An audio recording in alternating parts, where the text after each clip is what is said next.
Vandal, a person who deliberately destroys or damages public or private property. When we hear this word, we typically imagine a teenager running through the streets of downtown, spray painting his or her initials on every surface they can see. But when does a simple vandal earn the title of street artist? Does graffiti differ from a simple tag? In today's culture, there is an ongoing controversy between street art and vandalism. Should all street art be considered vandalism, or are they different? Today I'm going to enlighten you on the values of street art and where the line should be drawn between vandalism and art. I will do this by talking about what street art is, how it affects society, and how it influences us. Street art isn't just seen in Western societies. It can be seen all over the world, from as close as Los Angeles to as far as Hong Kong. Throughout history, artists have created pieces that have unavoidably offended people. Through their art, they speak about political controversies, social issues, as well as question the viewer's sense of self. Graffiti is no exception, although there are exceptions to what can be considered art. Tagging, for instance, is not art. It is the work of bored teenagers looking for something exciting to do at night, and their only goal is to tag the highest, most visible place. Tags typically do not communicate a message other than "I was here," nor do they add any visual appeal whatsoever to the building or structure they were placed on. So what is street art then? This definition was taken from artlaw.com. Street art is art, specifically visual art, developed in public areas, that is, in the streets. The term usually refers to unsanctioned art as opposed to government-sponsored initiatives. The term can include traditional graffiti artwork, sculpture, stencil graffiti, sticker art, repasting and street poster art, video projection, art intervention, which is the interlacement with previously established artworks, and guerrilla art, which is the anonymous installation of sculptures. Typically, the term street art, or the more specific post-graffiti, is used to distinguish contemporary public artwork from territorial graffiti, vandalism, and corporate art. Some of you may be asking, what makes murals so different? Are they better because they are commissioned by the city? In a recent interview with New York street artist Caffeine, she says, and excuse my language for this, "I've seen fantastic illegal pieces and really shitty legal murals. I don't think the legality of it makes any difference to the quality, because I think you've got some fantastic people who do great legal and illegal work too, which blurs the boundary." Many street artists, like Caffeine, are not delinquents out there to anger the population with what they have to say. Most of them, or at least the good ones, are educated people that have currently or previously worked in professional careers. Along with their nighttime hobbies, street artists also receive commissions for private businesses to paint on their walls.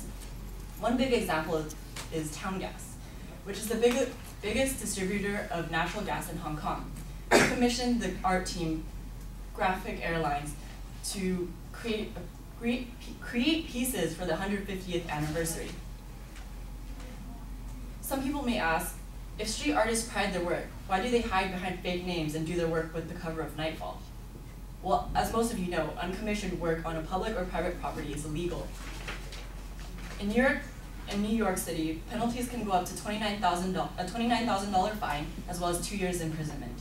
In Los Angeles, that fine goes up to $50,000. So it's not surprising that these artists would want to mask their identity. But why risk imprisonment and a hefty fine? What is their purpose for doing these things? The idea is simple: to transform the concrete jungle gyms that we live in and turn them into a world of color, opinion, and wonder. In simpler words, their goal is to make the world around us seem like a more interesting place to be, to transform old rundown buildings into a place filled with exuberance and color. World-famous graffiti artist Banksy wrote, "Graffiti is one of those few tools you have if you have almost nothing. And even if you don't come up with a picture to cure world poverty, you can at least make someone smile while they're having a piss." I'm sure most of us have seen graffiti and we think, why would someone do that? They just spray painted their name, and it's quite ugly. I'd like to think of the good street art that makes you question, is that supposed to be there? Because it looks like it belongs there. Many people ask, why in a public building? Why can't they paint on a canvas? I guess this is a question that only an artist can answer, or at least understand. Michelangelo used to say, "When I choose which block of marble I want to sculpt, I look for the one that speaks to me." This is the same thing graffiti artists do. They paint on canvases, boards, papers, anything a typical artist would do. But they also see walls as their canvas. They find a wall that speaks to them, and then they create. According According to BBC News, in order for a city to remove an artwork from a private property, they must receive the consent of the property owner. And many times, if it's quality work, they say no. In cities such as Melbourne, Santa Monica, New York, and San Francisco, even when artwork resides on public property, sometimes the city officials leave it there. This goes to show that even sometimes city officials appreciate the revitalization that street artists bring to their community. Street art is becoming more and more a part of our culture, and many of us don't realize it. Many popular clothing companies that we wear to school have started from simple street art. One of the biggest examples is Obey, which is what I'm wearing today. And it was founded by Shepard Fairey, who created the almost famous poster of Obama that says hope. As much as street art becomes a part of our culture, some street artists such as world infamous Banksy criticize our society. Banksy is known worldwide and creates art that speaks about capitalism, war and peace, and the media. According to Smithsonian.com, Banksy was chosen to be in Time Magazine's 100 most influential people, next to people with the likes of Barack Obama, Lady Gaga, and Steve Jobs. He also directed and produced the film Exit Through the Gift Shop, which chronicles the life of street artists and ties it in with capitalism. Exit Through the Gift Shop was later nominated for an Academy Award. When people see his art, they can't help but think he's onto something.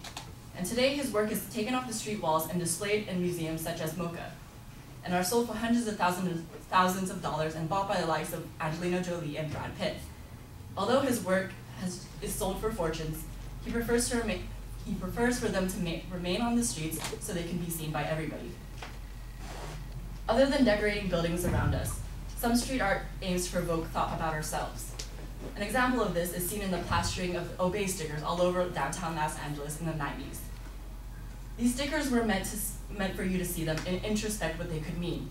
The meaning differs from person to person. Shepard Fairey wrote, "For those who have been surrounded by this sticker, its familiarity and cultural resonance is comforting." I hope that even though you do not agree with street art, that I have at least given you a better appreciation for what it stands for. I hope that you now recognize that street art is more than just scribbles on a wall. That it can make us laugh, and it can make us think about the world around us as well as ourselves. I'll end with a quote said by Banksy. "Imagine a city where graffiti wasn't illegal, where anyone could draw wherever they liked, where every street was awash with millions of colors and phrases, where standing at a bus stop was never boring. Imagine a city like that, and stop leaning against that wall. It's wet."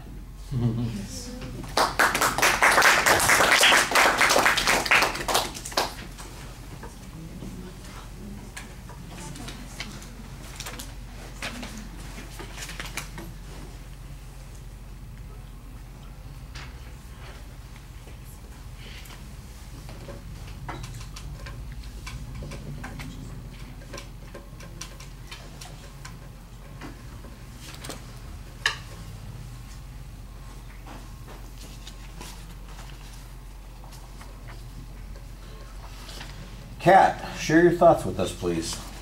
I thought the thesis statement was very clear, and I really liked the way you introduced your speech. I felt like you knew what you were talking about, so you didn't really need the paper, and every time you looked away from the paper, you collapsed it in towards you, and then you flung it back out when you needed to look at it again. But overall, when you didn't look at it, you spoke very well, and you made eye contact. I felt like you made more eye contact with that side of the room than this side, but overall, I think it was very good. All right, well, I'll talk about the delivery things after I talk about the content issues. I thought that I like the definition and visualization that you have as an attention device. That's fine. But your purpose statement sounds like it's an informative speech when you say it. Now, at the end of the speech, you actually do have a statement that makes it a little clearer that you have a persuasive point of view on this, and I think that needs to be the statement at the beginning of the speech rather than at the end. There also needs to be some more previewing of what the structure is, because there's a lot of information in the speech. There are examples, there are ideas that come up, but there doesn't seem to be any particular rhyme or reason to them. I guess it's a little bit like street art itself. Sometimes it's a little bit here, a little bit there, and sometimes it's not necessarily in sequence. And I think you need to give it a little bit more structure and sequence so it's easier for people to listen to and remember to key ideas. I do think that you do a good job citing examples and the testimony of a few people in the field to talk about those kinds of issues. You've got some positive visualizations for yourself. I got to tell you, that last visualization that you give, imagine a city where all those kinds of things, and you know what I'm imagining? Tijuana, which is not exactly the city that I think most of us would want to be visualizing. It's, you know, there's just a lot of stuff all over the place where things are not as attractive as they could be, you know? So I understand the point that you're trying to make there, but it's really kind of an esoteric thing that I think you do a good job selling the idea on that. So I like that. The delivery things, let me ask you, what do you think about your delivery? What do you think you're doing well? What do you think you're not doing well? I think I could have done a better job of, kind of rehearsing the speech, because here and there I kind of stuttered over words, and then I kind of forgot what I was saying. Okay. Yeah, and then I noticed that I used some words like a lot in one section, like over and over again. So you're focusing mostly on the words then in the presentation and the way you're saying them. And you know what? I thought you had pretty good variety. I didn't notice the stumbling thing apparently as much as you did. From a visual point of view, you're not seeing what you're doing while you're speaking. Your posture is a little bit awkward. You've got one leg kind of extended, the other, the knee bent, and you're at an angle to the audience most of the time. When you are reading, I think Kat kind of mentioned it. When you're reading, you kind of are focused on the reading and you're contained and that sort of thing. And when you look up, then you come out of that a little bit and you talk to us, but then you get back into that pose and posture thing when you're reading, and it looks kind of strange. It doesn't look... It doesn't look like you're interested in the audience when you're doing that. It just looks like you're getting through your material. And that's not the impression that you want to leave with people. You want to be a lot more engaging than you are.